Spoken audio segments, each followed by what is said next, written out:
দর্শক, বৈষম্য বিরোধী ছাত্র আন্দোলনের হবিগঞ্জ জেলার যে সাধারণ সম্পাদক মাহদি হাসান তাকে থানা হেফাজতে নিয়ে আসা হয়েছে। যদিও আইনশৃঙ্খলা রক্ষাকারী বাহিনীর পক্ষ থেকে এখন পর্যন্ত আমাদেরকে নিশ্চিত করা হয়নি। তাকে মূলত শহরের শায়েস্তানগরের একটি বাসা থেকে প্রায় কিছুক্ষণ আগে আসলে তাকে নিয়ে আসা হয়েছে, যেটি আমাদেরকে বৈষম্য বিরোধী ছাত্র আন্দোলনের যে নেতৃবৃন্দ রয়েছেন তারা জানিয়েছেন। তবে তারা যেটি বলছেন যে ডিবি পরিচয়ে মূলত মাহদিকে নিয়ে আসা হয়েছে এবং তারা যেটি বলছেন যে সদর থানাতে তাকে রাখা হয়েছে, সদর মডেল থানাতে।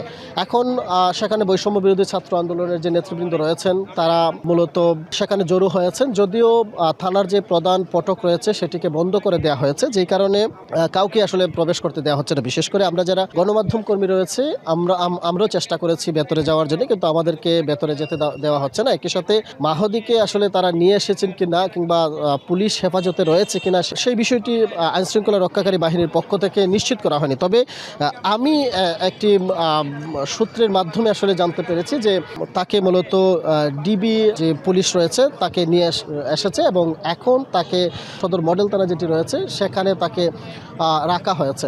সেখানে বৈষম্য বিরোধী ছাত্র আন্দোলনের যে নেতৃবৃন্দ রয়েছে তারা কথা বলছে, আমরা একটু তার কথা শোনার চেষ্টা করব। এরকম অত্যাচার চালানো হচ্ছে, আমরা সেটা প্রশ্ন।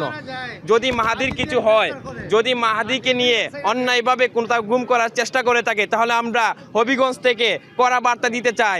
আমরা পুনরায় আবার প্রতি বিপ্লব ডাক দিব।